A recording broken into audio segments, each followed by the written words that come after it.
Hi, everyone, and welcome back to Erasing the Stigma. Today, I am so excited to be here with Mr. Jared Blank, who is an advocate for dyslexia. So, Mr. Blank, would you be able to give my listeners a little bit of a snapshot of who you are? Definitely, and thanks so much for having me on this, Julia. Love the work you're doing, so really appreciate all that you're doing and erasing stigmas. I think it's so important. And yeah, my name's Jared, advocate of dyslexia, and partnered with the International Dyslexia Association. I'm our vice president at the Oregon branch. I do product merchandising as my day job, and then also a coach, run coach, and that is pretty much me in a nutshell. That is really amazing. And so you said that you are a partner for the International Dyslexia Association. So you have dyslexia yourself. And I was wondering if you could just tell a little bit about the story of how you personally were diagnosed with dyslexia. Yeah, definitely. I was diagnosed when I was 5 years old, and it actually happened in the eye doctor's office. Uh, we kept doing different tests, and I was trying glasses, and nothing was really working. And so I went back to the eye doctor, and she told me she wanted to do a test, and she did. And then she was like, "I'm going to get your mom." And in that moment, I felt this like pain in my chest, like I had been caught. And she brought my mom in, and she told my mom and myself at the time, it's not that he can see the board just fine, he just can't recognize what the letters are. And she thought I had this thing called dyslexia, which we knew nothing about when I was growing up at that time. And, fortunate to come from a family with resources. And we went from Portland, Oregon to California to get tested and got officially diagnosed with dyslexia and, sensory processing. So the use of like fine motor skills. So holding a pencil or using scissors. So all those were real challenges for me. Wow. Oh my goodness. That what I found so interesting about your story is that you were diagnosed in an eye doctor's office, which I feel like is a little bit unusual, but definitely fortunate in the fact that the eye doctor did recognize that you had dyslexia at such a young age. So if anyone looks up your name is associated with running, so you are a marathon runner. And I was wondering if, after you found out you had dyslexia, if you ever used your passion for running to release pent up frustration that you might have had that was caused by the dyslexia when you were going through school. Yeah, definitely. It's a good question. So running for me had been a tool and an outlet. I used to put on my shoes and go out the front door just to deal with the frustrations of school and life and learning. And so when I was growing up, it was like I would run until I couldn't run anymore, which is only usually a few laps around the neighborhood. And then I think as I got older, I was able to kind of challenge that or channel that frustration into more of a passion, and started running in high school, and then really after college got into marathons, and that's when it became more of a passion for me. That's really amazing. And so I am definitely not a runner, but I used to be a lacrosse player, and I am a real advocate of using some sort of physical activity to release that frustration that you might have. Even if you don't have a language-based learning difference, just in general, I think it is so beyond important. And especially what you were saying, because that outlet that you can have to release this frustration can then transform into an amazing passion and something where you can grow your confidence. So I think that's really amazing how you found running. 1000% agree with you. I think there's something about movement, and whether it's the movement itself, like whether it's lacrosse or running, or whether that movement just gets someone in a creative space to allow them to explore other avenues, like whether it's cooking or art or anything, just like stretching or yoga. Like I just think some sort of movement and that to channel that energy is so important. Yes, I 100% agree, especially as a student. If you're getting frustrated with your work, I have found just getting up and even just taking a walk can be so helpful. So that's just something that is so important to remember. So I wanted to ask you, so you ran the World Marathon Challenge, which I think is amazing. I can't even fathom doing that. So I was wondering how you were inspired to run the World Marathon Challenge. Yeah, so I think it goes back to how I grew up. And, my day was getting up and practicing spelling with my mom, going to school, getting picked up at school after my spelling test, and going to occupational therapy, and then going back to school, and then hopefully having something to break up the day, whether it be a soccer practice or some sort of activity like we've talked about, like some sort of movement. And then it was on to the tutors at night, and we called that school on top of school. And so having that long of a day and then working out always kind of spoke to me. And then when I saw the World Marathon in 2015, I was sitting on the couch with my family on ESPN, and I saw this person run 7 marathons in 7 days on 7 continents. And I was like, oh, that's a race I was born to run. I was putting together my whole life's journey with the element of movement into a competition that where you run, fly, and run again. And it made so much sense to me. It didn't make sense to anyone else in the room, but it made sense to me. Oh my goodness, that is amazing. And something that I find really cool about marathons, especially and running, going back to that idea of movement, is like you were saying about your school day and when you were a student, how you had so much school on top of school, basically. Something that I think is really cool about a marathon or running, I know you didn't do this marathon when you were a student, but if you were a part of marathon running as a student, it gives you something to train for. So it's like a given reason to get up from your work and kind of break up that school on top of school, which I think is really amazing. But going back to the World Marathon Challenge. So before I get to my question, I was just so curious in talking to you Mhm. as to what it was like running in Antarctica because that seems really cool to me. It was really cool. The way I describe it, if you ever played Mario Kart and have driven in any of those racing games where you're on the snow, that's what it kind of felt like to me. And in Antarctica, the time we were running, you would turn the corner and you would be in direct sunlight. So it was actually warm. But then when you turn the corner again, it was actually cold. So I was like constantly like putting on layers, taking layers off.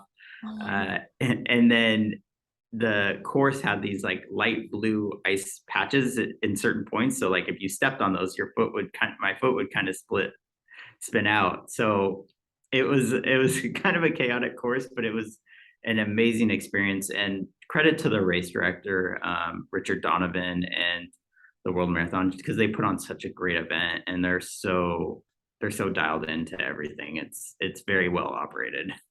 Oh my goodness, that sounds like a fantastic race, but just an amazing experience. And so you, if I'm correct, ran the World Marathon Challenge in partnership with the International Dyslexia Association? Yes. So the I ran it, and then while I was running it, I was raising awareness and funds for dyslexia and the International Dyslexia Association. And then while I was training for it, I was actually working on a book that came out in 2019 called Running the Distance, where it kind of documents how having dyslexia trained me for the World Marathon Challenge. And all the sale proceeds from the book go back to the International Dyslexia Association. That is amazing. So could you elaborate, I guess, on what you mean by having dyslexia trained you for this amazing endeavor that you did?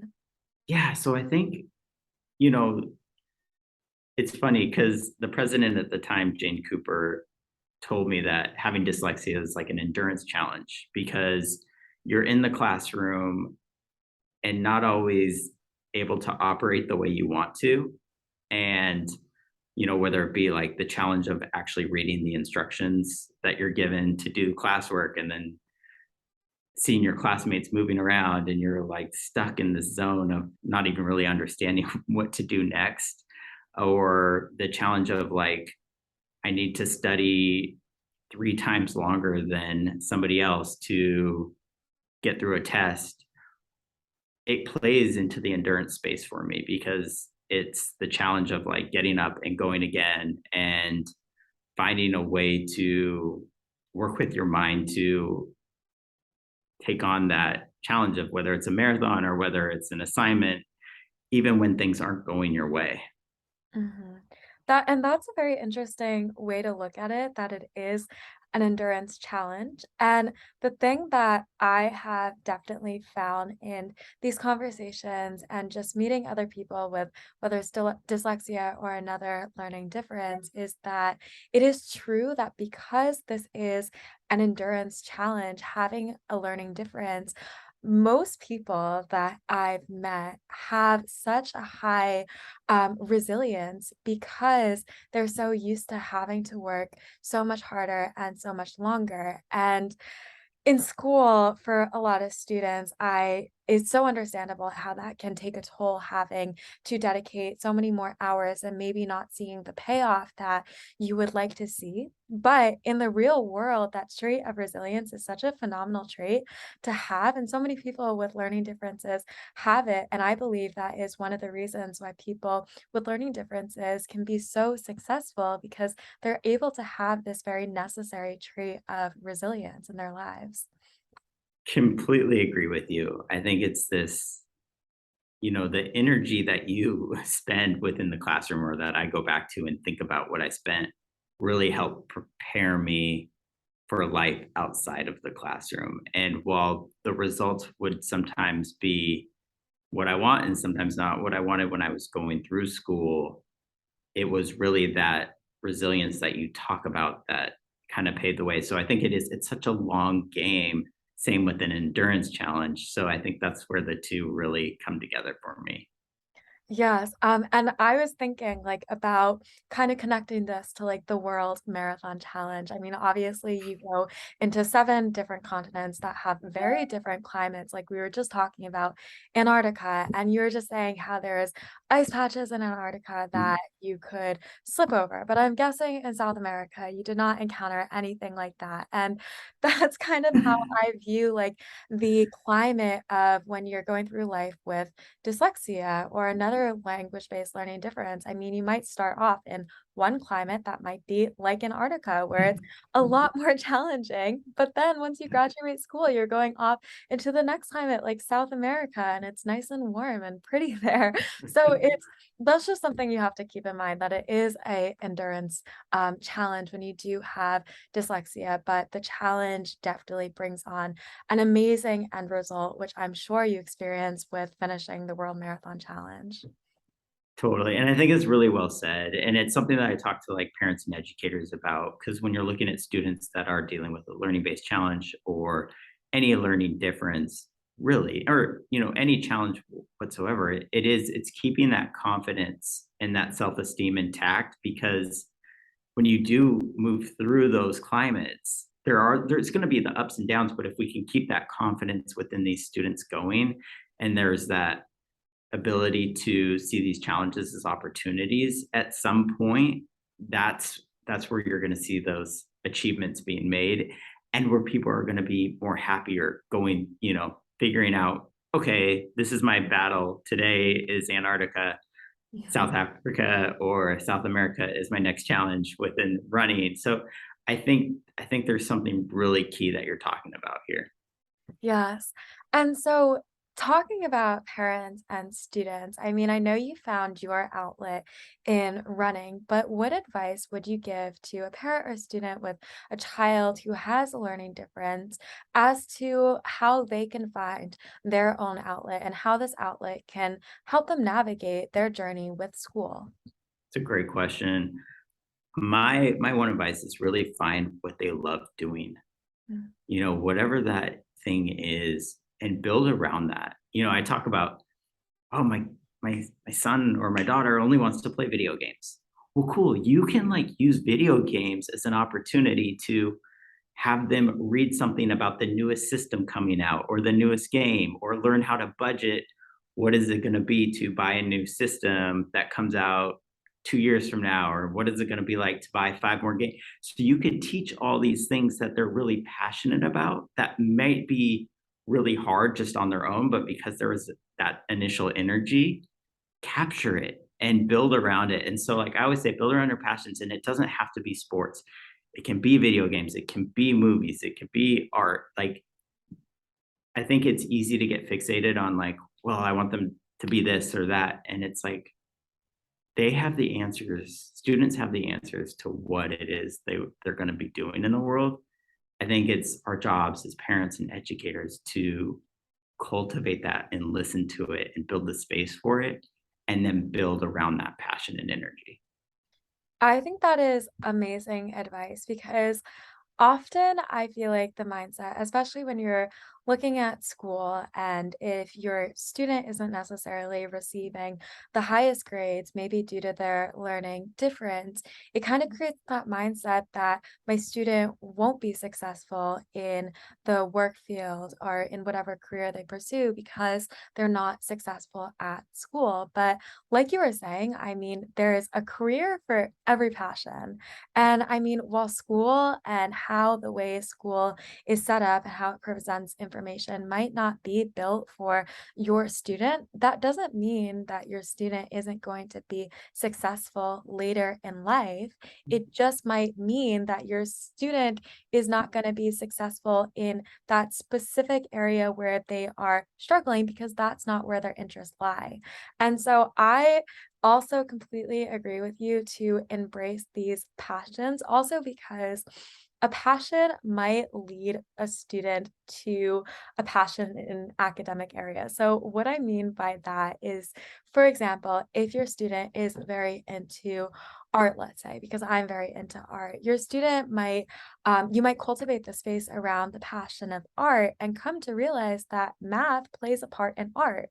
So then you could start integrating math into art, or history plays a part into art. And you kind of uncover these academic areas into your passion. And I mean, that is an example for art, but that can be applicable to whatever passion you can think of. So I think that is wonderful advice, whether it's art or running or whatever else, that just to have your focus on the passion rather than the academic areas. Definitely. I totally agree. I think there is so much opportunity to explore, and you laid out some really good examples of how the different elements of the academic world can come into those passions. So Yeah. completely align with that. Thank you. And so I guess talking about exploring a passion and realizing something else, like I was saying, that example with doing art and realizing things about academics, in exploring your passion through the World Marathon Challenge, did you have any realizations about dyslexia, considering you were working with the International Dyslexia Association while training and running the marathons? Absolutely. And I think it hit a number of levels. And I think, one is like how critical, I listened to so many different experts talk in the field of dyslexia while I was going through training and connecting with the International Dyslexia Association, but how critical science-based reading programs are, and to get those in our school systems, K through third grade, and what a difference that can make in building, the fundamentals for helping students with these language-based challenges, because it gives you a jump off point. It meets the learner where they're at, and then if your learner falls back, it gives them that landing spot of like, okay, well, here's where we're at. We'll take 2 steps back and then 4 steps forward. And so I was really seeing a lot of positive opportunities. And what's really cool about science-based reading programs is all students can learn to read that way.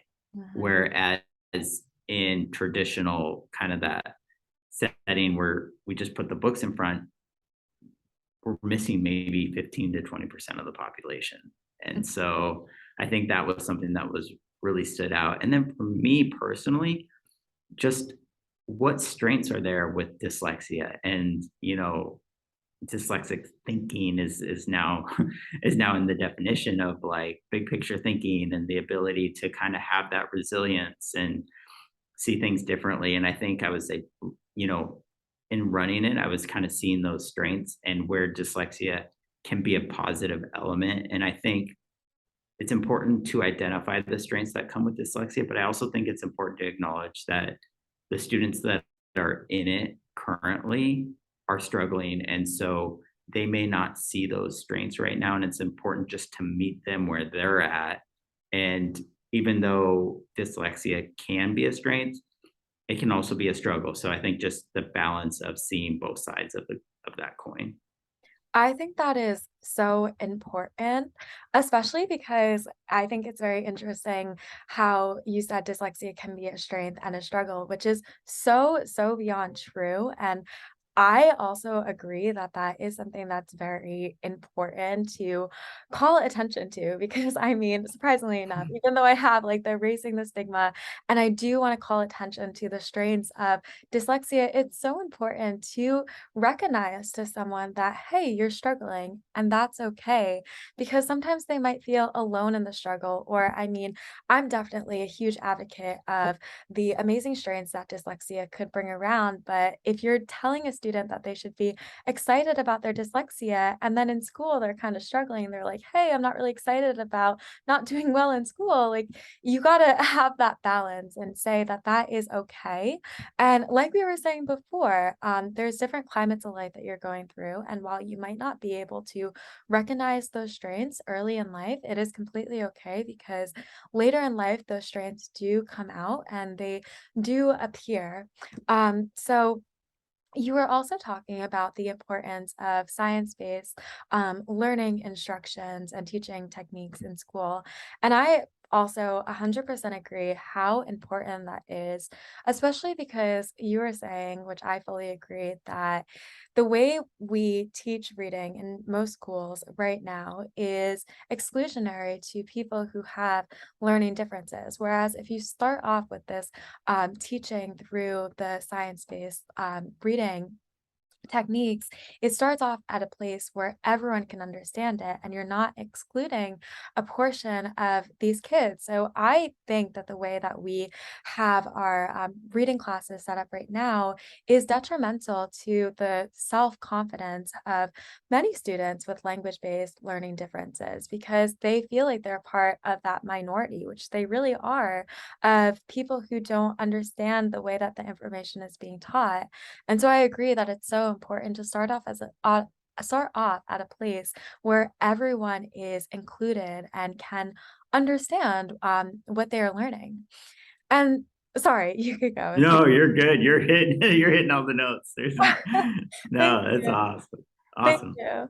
But no, what I was actually gonna ask you, so you have an interesting story that you were diagnosed with dyslexia at a younger age. And I mean, a lot of people miss that mark of being able to be diagnosed. So I even though you had to go through school where the learning might have not been inclusive, you knew that you had dyslexia. So I feel like there's two ways in which this I've seen it play out, where either what we were talking about, where knowing you have dyslexia can really improve your resilience in school and you can go down a very successful route, or for other people, where I've seen in my experience that it kind of the stigma of having dyslexia makes you kind of play into a kind of troublemaker archetype that that stigma often aligns with. So in your experience, being that you were a student and you were diagnosed with dyslexia basically when you were in kindergarten, did you see those two paths in your learning experience? Yeah, actually, I saw them like it's interesting because looking back, I could see it so clearly now. But one, I'm really fortunate. I was diagnosed at a young age. I came from a privileged background where I could get a test, where I could get support, where I had tutors. So I think it's really important to acknowledge that. And then, but I think to your point, when you were talking about those reading programs being inclusive versus exclusive, if you think about a student who might not have those resources, who might not have had a diagnosis or even had a diagnosis, but was in that environment without a support system or, someone to be able to rely on, you get frustrated and you start to act out at a young age because you don't know any better. And then you get labeled as a behavior issue. And then that pathway looks very different for someone that had support and had somebody kept pulling them back in and giving them, hey, this is just where you're at. Going through school is going to be like running with a cut on the bottom of your foot, and reminding you those things, which, I was fortunate to have a doctor and tell me that. And I don't think she realized how literally I was going to take her. But for students that don't have that, it becomes a really almost dangerous pathway, because we're really rolling the dice to see where those students end up. And we know that it's more detrimental to students that come from the marginalized communities, that are people who identify as persons of color. So it's extremely important that we change the way we're looking at this, change the whole culture around the stigma of learning based challenges. And we talked about it earlier, but putting in those reading programs that are inclusive, because it can really change the outlook on where these students go. And I completely agree how different your path can be made over the fact of whether or not you have resources to help you and to really understand what you're going through. And I am definitely someone who is very careful about using terms like someone having behavioral issues because, like you said, I mean, even if it's not recognized, there is most likely an underlying cause for that issue. And whether it is dyslexia, a learning difference, or something else, but labeling a child who, say, in this example, has dyslexia as someone who has behavioral issues because they've struggled in school and that's the way that they express their struggle by acting out, that's a child who is going to go through life and thinking that they cannot control their emotions or they have behavioral issues. And it's a false label. And that false label can be more than detrimental for not just their attitude, but then because they think that their issue lies in a behavioral issue, they might not even look down the path when they do come to have those resources to possibly get help for this dyslexia. They don't even realize that that was the underlying cause. So they might not go down that path to look for it, their dyslexia. So I'm someone who am very careful about using words like that because you never know how detrimental that can be to someone. 1000%. And I think you hit on something so critical. I went and got my MBA, and one of the things that stood out to me in that educational realm was the importance of identifying the root cause, and the root cause of an issue. And I think we know that, like, anxiety and stress and behavioral issues can exist on their own, but when we're looking at it from a learning challenge perspective, it does become very dangerous to put that label when there is that underlying issue, and the behavior or the anxiety or the stress is actually the symptom Mhm. in these cases and not the root cause.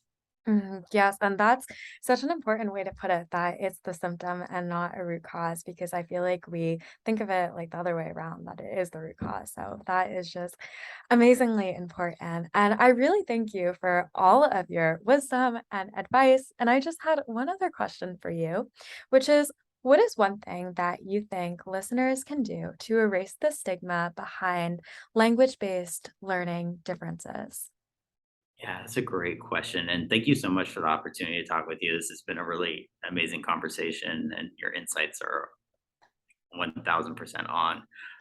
I think in erasing the stigma, it's important to recognize that, whether it's dyslexia or a learning challenge, that doesn't impact one's IQ Mhm, and their ability. And I think if we start to see it that way, and you start to see these students as smart, capable, but maybe not able to show what they know in a particular way, we'll start trying to find different ways for them to show what they know and show what they're capable of, because that that's really what it is. It's giving them that outlet to be who they are in the best way possible. And if we're building a culture to put people in their best light, that it needs to start there. yes. I think that is fantastic advice because I feel like the way that we have our school system set up, it's definitely not inclusive to all people, as we know for people with learning differences like dyslexia. But the way that we have our grades, at least here in America, we have like A as the highest and F as the lowest. A child who is constantly getting grades in the lower end of that spectrum, it's automatically thought that they have a lower IQ because they get lower grades, and that is so not true, and IQ is not based on your grade.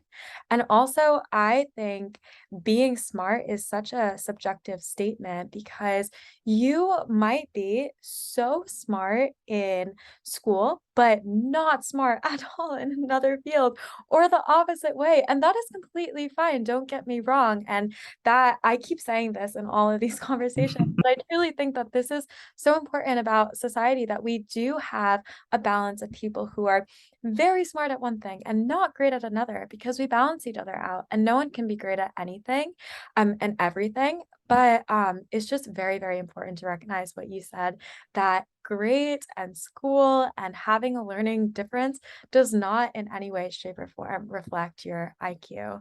So thank you so much for that answer. That was an amazing response. Thank you. Appreciate the opportunity. Yes, thank you so much for speaking with me. I hope you have a great rest of your day. You too. Take care. Bye.